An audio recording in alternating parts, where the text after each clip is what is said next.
사도행전 2장 1절에서 4절 말씀을 제가 읽겠습니다.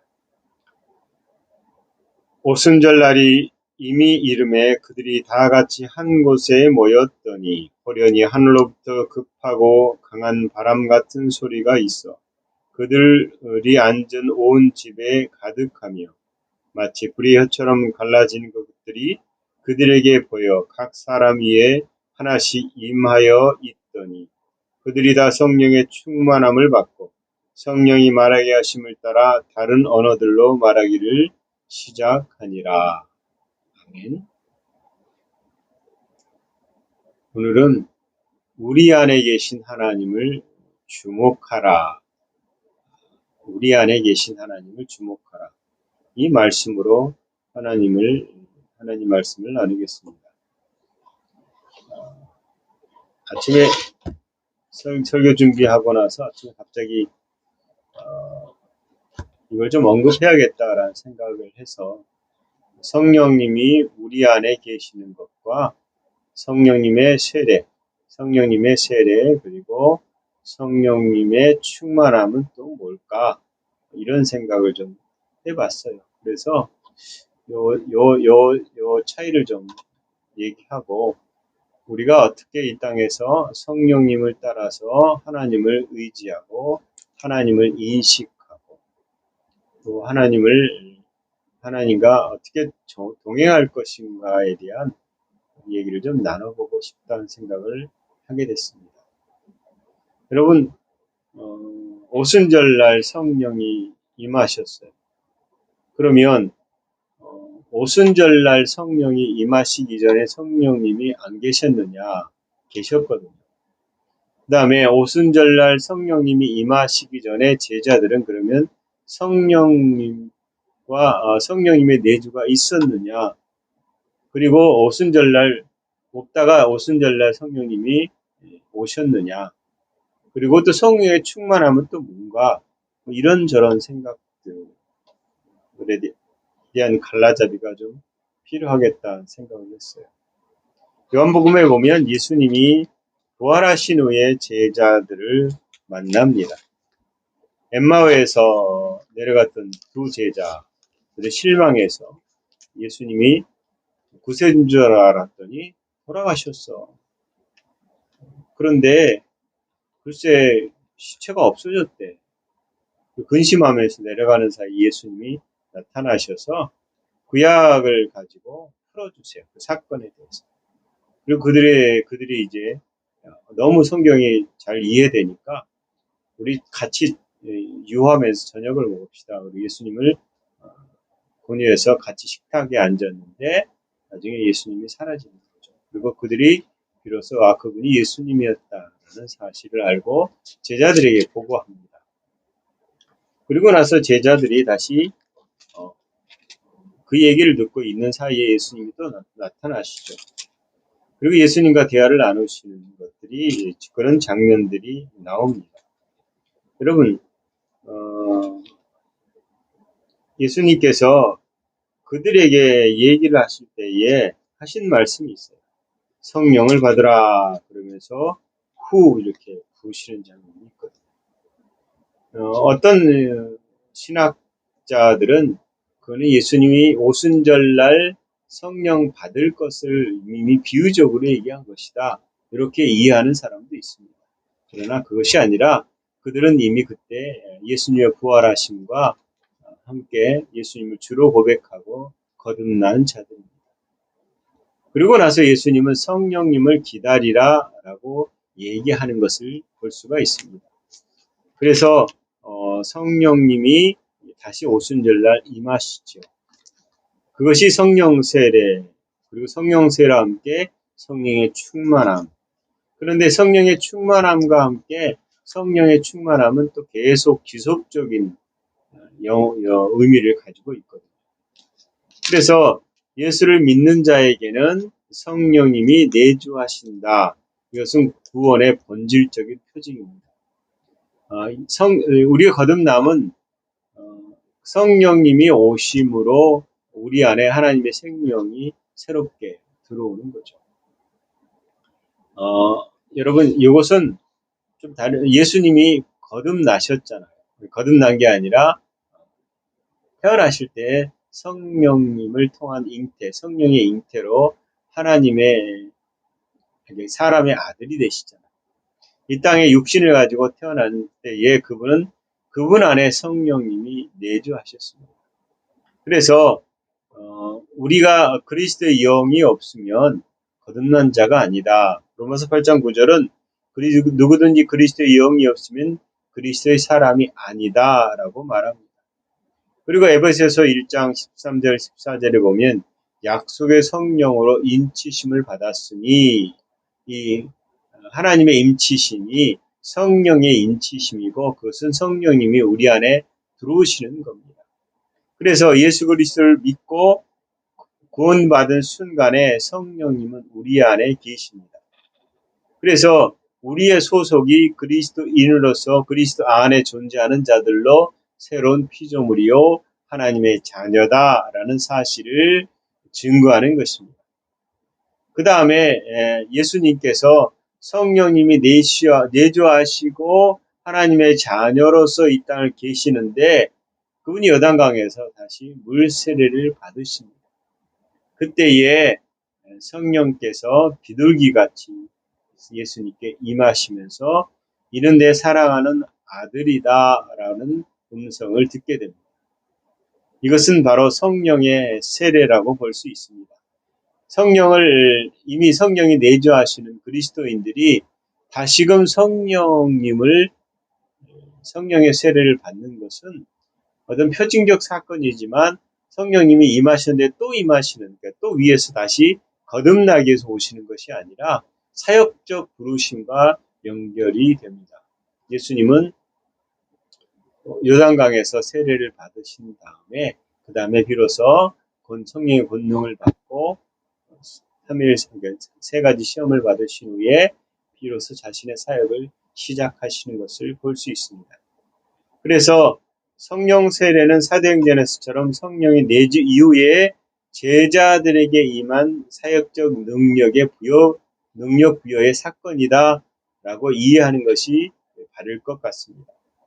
그래서 사도행전 1장 8절을 보면 오직 성령이 너에게 임하시면 너희가 권능을 받고 라고 되어 있습니다. 이 권능은 제자들 안에 이미 성령이 계신 것과 무관하게 전혀 새로운 성령의 임재다라고 말하는 것이 아니라 이미 성령님이 우리 안에 하나님의 생명으로 계시지만 우리 전 존재의 삶의 영역에서 그분이 우리를 사용하시기 위해서 그분의 충만함으로 하나님의 능력들이 나타나는 것이다 라고 볼 수 있는 것입니다. 그러므로 이것은 우리 안에 생수의 강이 있는데 이 생수의 강이 흘러 넘치는 것이다 라고 이해해도 됩니다. 그래서 성령 충만과 성령 세례가 있는데 그 다음에 성령이 임하시고 나서 그들이 충만함을 받았다라고 되어 있거든요. 근데 성령 충만은 성령님의 세례 이후에 지속적으로 반복되는 요구적 상황이다라는 겁니다. 그래서 에베소서 5장 18절에 성령의 충만함을 받으라. 이거는 현재 명령형이거든요. 계속 받으라. 계속 성령의 충만함을 입어라. 하루 한 번의 체험이 아니라 지속적으로 하나님의 뜻과 능력에 사로잡혀 죄를 이기며 복음을 전하는 삶을 살아야 된다라는 것입니다. 그 모델이 바로 예수님의 성령 세례다라고 보면 됩니다. 그래서 예수님이 성령으로 잉태되셨기 때문에 이미 성령님이 내주하신 상태고 공적 사역 직전에 요단강에서 물 세례를 받으실 때에 비둘기처럼 성령이 임하셨다라는 겁니다. 그러므로 성령 세례는 구원 사건이 아니라 성령의 충만함을 따라서 하나님의 사람으로서의 이 땅을 사역하는 일의 시작이다라고 보면 될 수 있습니다. 사도행전에도 보면 분명히 예수님을 거듭받았음에도 그들이 성령님에 대한 안수를 통해서 방언이 일어나는 걸 볼 수가 있습니다. 그래서 어떻게 보면 성령 세례는 공적인 사역을 위한 기름 부음이다라고 이해해도 괜찮겠습니다. 이사야 61장에 보면 주 여호와의 영이 내게 임하셨으니 이는 여호와께서 내게 기름을 부으시며의 성취라고 볼 수 있습니다. 예수님은 광야 시험을 이기시고 권능을 가지고 복음을 전하셨습니다. 성령 세례는 공적인 사역을 위한 권능의 부여다. 이게 성경의 전반적인 이해라는 생각을 했습니다. 그러면 이제 오순절의 사건의 본질이 뭐냐? 아까 얘기한 것처럼 성령의 강림은 단순한 구원 사건이 아니다. 즉 부활하신 예수님을 믿고 성령을 받은 제자들이 임한 공적 사건의 시작이다라고 이해하면 될 것 같습니다. 우리는 예수 그리스도 안에서 하나님의 생명으로 태어난 자들입니다. 요한복음 20장 22절에 예수님이 숨을 내쉬면서 성령을 받으라. 이게 저는 어떤 생각을 했었냐면 하나님이 아담을 흙으로 지으신 다음에 그 후의 생기를 후 불어넣으셨잖아요. 그런 것처럼 병행 구절 같아요. 하나님이 구속자 사건에서 창세기 2장 7절에 생기를 불어넣으신 것처럼 우리 가운데 하나님의 생명이 들어오셔서 하나님의 자녀가 되는 것이죠. 그런데 많은 사람들이 하나님의 자녀임에도 불구하고 그 자녀의 삶을 능력 있게, 권능 있게, 그리고 구별되게 살지 못한다는 겁니다. 그래서 성령 세례를 받고 그 성령 세례의 표징으로 많은 사람들이 방언을 하게 되는 거죠. 방언은 우리에게 반드시 필요한 좋은 은사들입니다. 이 은사들을 가지고 이 땅에서 하나님의 뜻을 따라서 이 땅을 살아가야 되는 것입니다. 사도행전 2장에 성령의 불과 바람이 임했다라는 것은 출애굽기 19장이 비슷한 사례입니다. 구약에서 하나님이 임재하실 때와 유사한 것으로서 우리가 공동체적 복음의 사역을 시작할 때의 사역적 성령 세례 사건이라고 볼 수 있습니다. 여러분, 우리에게 왜 성령께서 임하시고 우리를 이렇게 끌어가시는가라는 것을 잘 알 필요가 있습니다. 우리는 예수 그리스도 안에 있습니다. 그리고 예수 그리스도 안에서 하나님의 생명으로 살아가는 자들이다라는 겁니다. 그럴 때마다 하나님의 생명으로 살아가기 위한 정말 좋은 일은 우리 가운데 성령께서 실제로 우리를 끌어갈 수 있도록 우리를 내어주는 것입니다. 그래서 성령 충만이라고 말할 때 그것은 우리 삶의 영역에서 모든 영역을 그분이 다스리도록 내어드린다 라고 말할 수 있습니다. 우리의 삶에 잘못된 부분들도 또 어그러진 부분들도 계속해서 성령의 충만함을 입어서 하나님의 생명의 풍성함이 있어야 되는 것입니다. 그게 어떻게 보면 성화라고 볼 수 있습니다. 우리의 이 혼적인 마음들이 새롭게 되는 영역들이죠. 그리고 육체의 부분들도 계속해서 내어드려서 불의의 무기가 아니라 의의 무기로서의 우리 몸이 사용되도록 우리의 지체를 하나님께 내어드려야 되는 것입니다. 이미 우리는 그리스도 안에서 위대한 사람들입니다. 그리스도 안에서 부족함이 없는 사람들이고 우리 안에 하나님이 계시다라는 사실은 뭘 얘기하는 겁니까? 그것은 곧 우리 삶의 승리와 성공이 보장되어 있다라는 것입니다. 로마서에 있는 말씀처럼 만일 하나님이 우리를 위하시면 누가 우리를 대적하리요?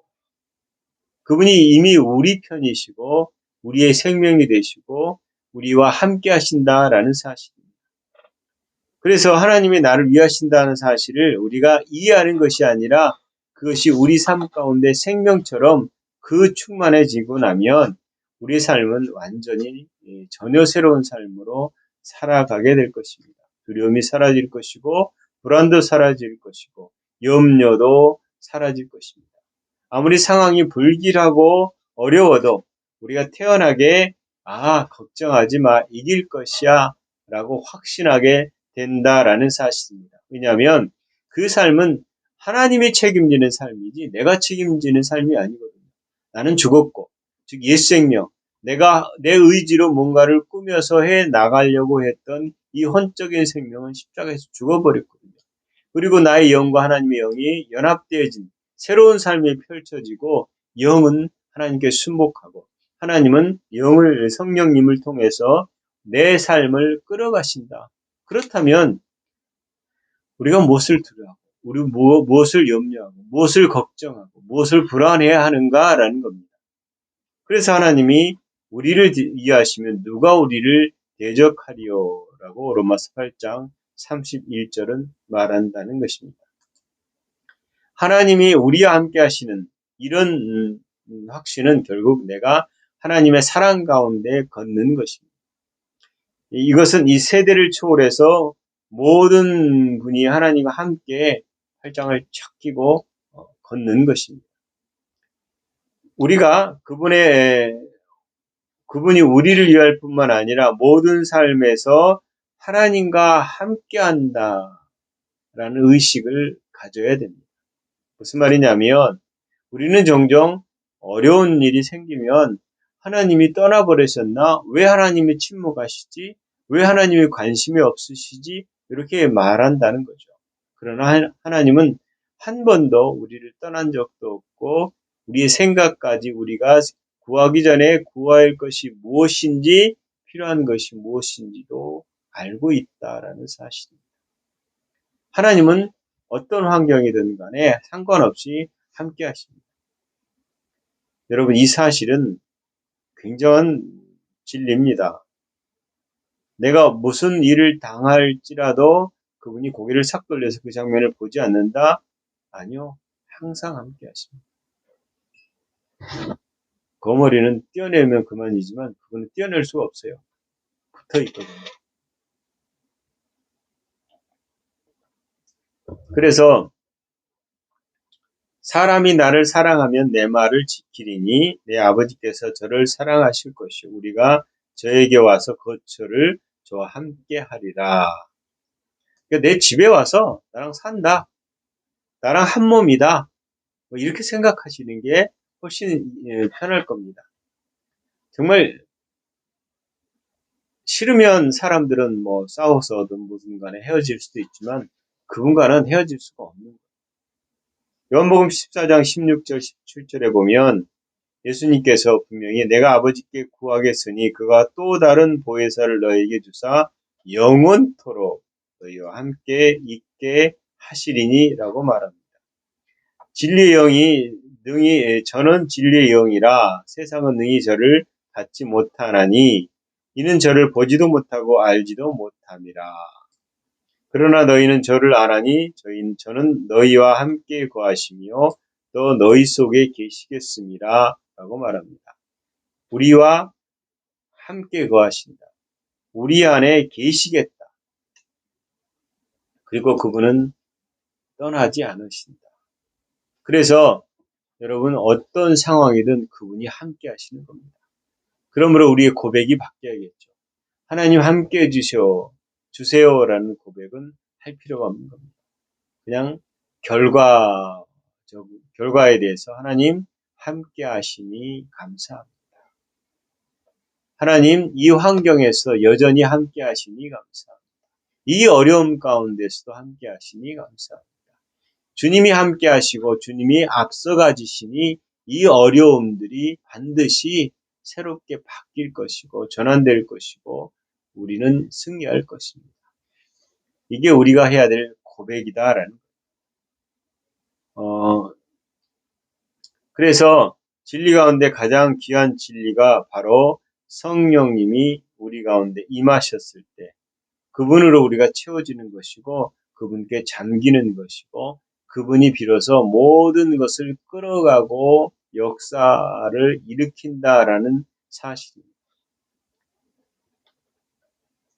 기름 부음을 받았을 때의 오순절날에 보면 불의 혀가 이렇게 임하는 걸 각 사람에 임하였잖아요. 이게 이제 기름 부음을 받은 혀에 의해 선포된 전형적인 방법이다라고 말할 수 있습니다. 그리고 그것은 모든 사람들이 성령님으로 인해서 충만해졌다라는 것을 공표하는 것입니다. 그래서 우리는 성령님으로 임재 안에 잠기게 됩니다. 그 다음 성령님은 그분의 자신을 그들의 머리에 나타났고 그리고 몸속으로 들어가셨습니다. 성령님은 우리를 거듭나게 할 뿐 아니라 우리 안에 충만함을 통해서 우리 가운데서 하나님의 일을 하도록 우리를 끌어가십니다. 그래서 성령께 순복하고 그분께 귀를 기울이고 충만함을 받은 자들은 대부분 능력의 역사를 하고 있는 것을 볼 수가 있습니다.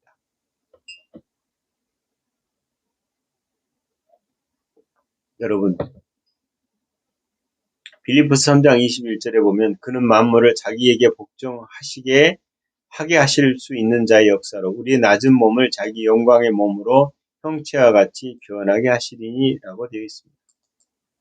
우리 이 땅에 사는 동안 질병이 우리를 계속해서 공격합니다.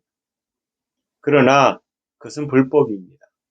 그래서 우리는 질병에 대해서 정확하게 표현해야 됩니다. 질병은 불법이다. 하나님으로부터 온 것이 아니고 사단으로부터 온 것이다. 죄로부터 온 것인데 우리는 죄와 상관이 없는 자들이다.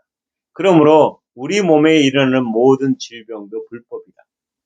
우리가 습관을 통해서 왔다면 습관을 고치면 되고 유전병 이미 끝장났기 때문에 유전병과 상관이 없다라고 선언해야 됩니다.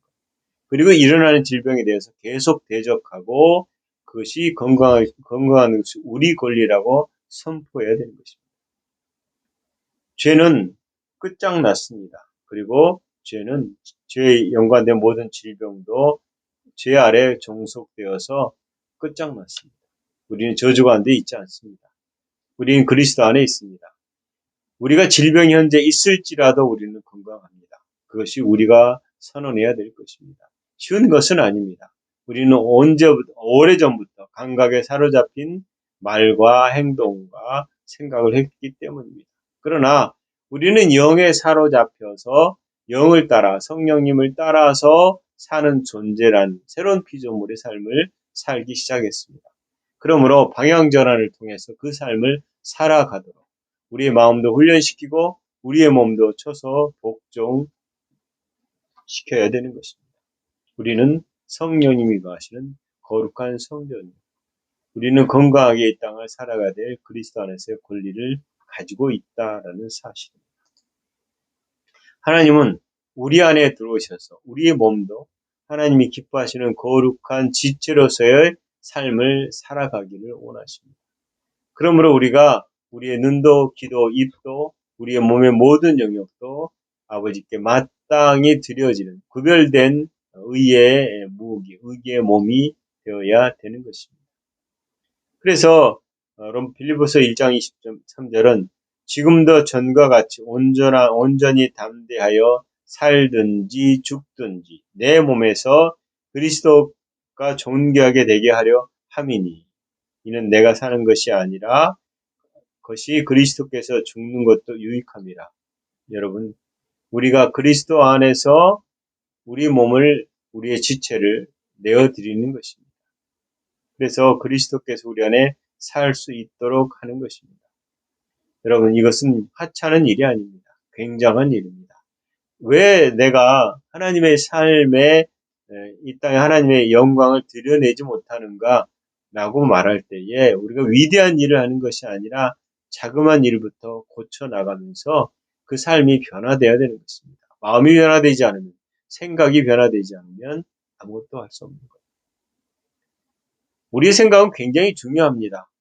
어릴 때부터 우리가 가지고 있는 습관들은 우리 삶을 많이 끌어가거든요. 음식 예를 들어보면 여러분 생각이 안 바뀌면 내가 먹던 음식 외에는 안 먹으려고 그래요. 근데 모든 음식은 다 먹을 수 있게 하나님 허락하신 거예요. 먹을 수 있어요. 더욱 빼놓고. 그래서 우리는 먹어야 돼요. 그런데 예를 들면 생각이 안 바뀌면 먹을 수가 없어요. 육지에서만 산 사람들은 해변의 음식, 비린내 나는 거 잘 못 먹어요. 그래서 젓갈류를 먹기 싫어하는 사람도 있고요. 근데 그러면 이 사람이 문제가 있느냐? 이 사람이 생각이 바뀌지 않으면, 자기 습관을 버리지 않으면, 먹어보고 계속하면, 마치 냄새가 처음에는 고약한데 계속 맡으면 고약한 냄새가 익숙해지는 것처럼 익숙해지는 거거든요. 즉, 우리의 생각이 초점이 그리스도께 초점이 그분을 향해 있고, 그분의 생각에 우리가 사로잡히고, 그분께 순복하면 우리 삶은 정말 바뀌는 것입니다. 그런데 바뀌려고 하지 않고 바꿔지기를 요구하면 바꿔지지 않아요. 우리는 성령 충만해야 돼요. 근데 성령 충만에 대한 이유와 함께 충만해지기를 요구하고 원해야 된다라는 사실. 우리 안에 주님이 계시는 거죠. 근데 주님은 우리 안에 영으로서만 있지만 이 지성소에만 있지 않고 모든 영역에서 성전 바깥마당이라고 말하는 곳에 혼과 마음의 영역에서도 여전히 성령님이 우리를 다스리기를 원하신다. 그게 성령의 충만함을 입는 것입니다. 그래서 그분이 우리의 삶을 끌어가도록 내어드리지 않으면 우리는 성령의 지속적인 충만함을 경험할 수가 없는 것입니다.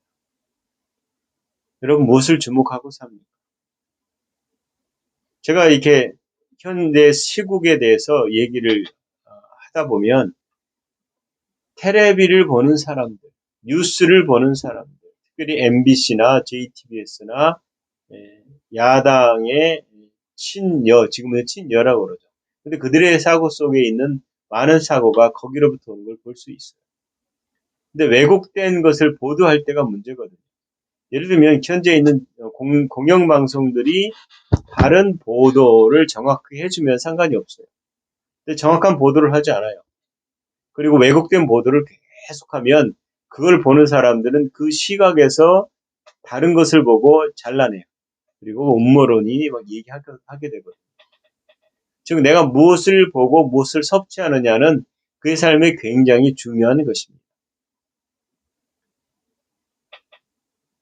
현재 제가 예전에 그 얘기를 한 것 같긴 한데 부정선거 문제가 있어요. 그러면 음모론으로 조롱해요. 공영방송. 말도 안 된다.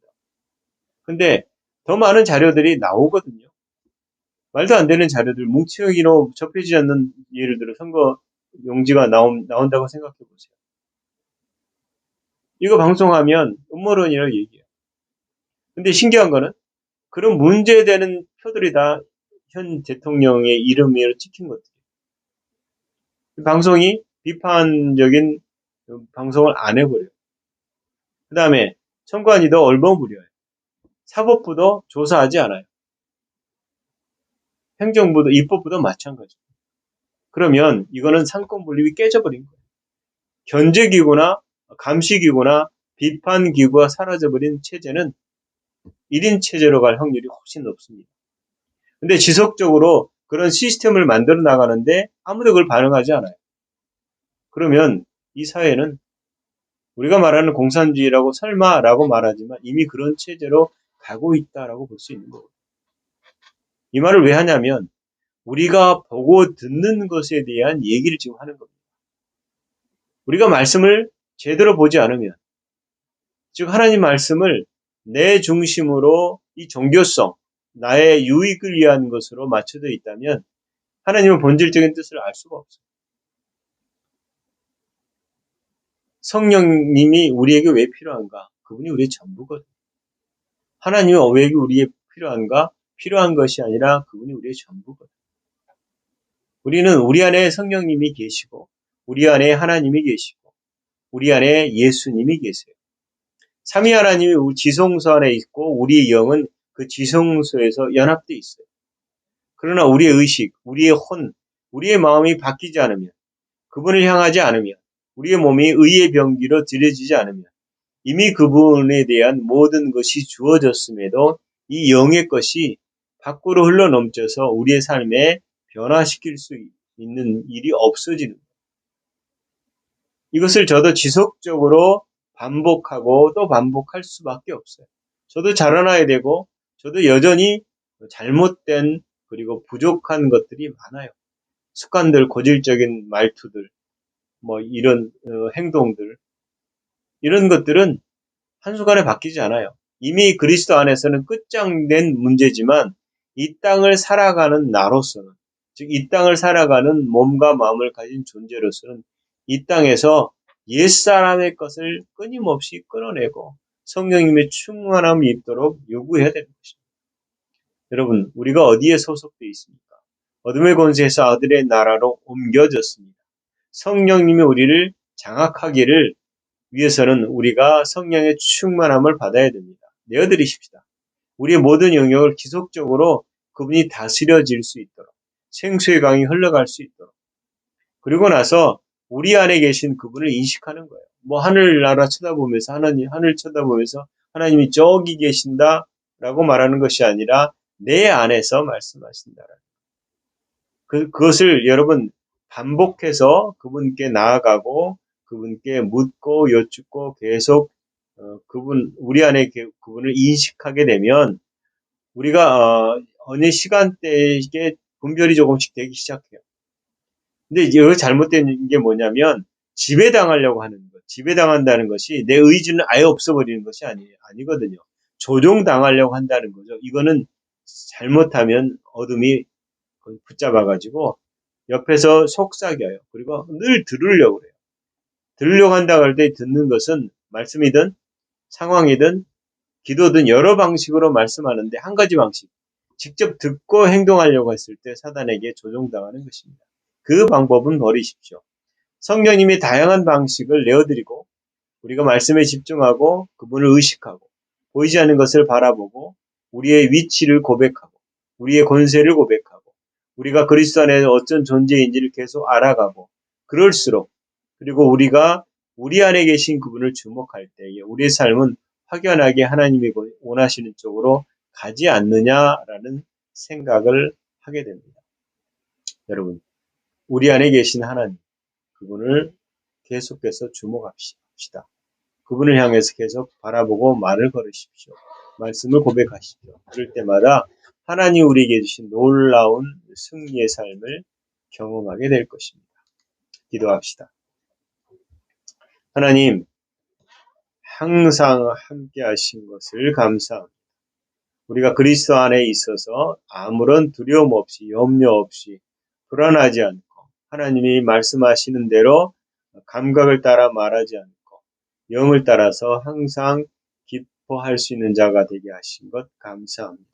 감사하는 자가 되게 하신 것 감사합니다. 성령님 더 열어주시고 더 알려주시고 더 보여주셔서 예수 그리스도 안에서 우리의 그 부르심을 우리가 확정한 가운데 아버지를 찬양하고 우리가 믿음의 삶을 살아서 이 땅을 하나님 나라의 도래를 선포하는 자로 서게 하시옵소서. 항상 감사를 드립니다. 예수님 이름으로 기도합니다.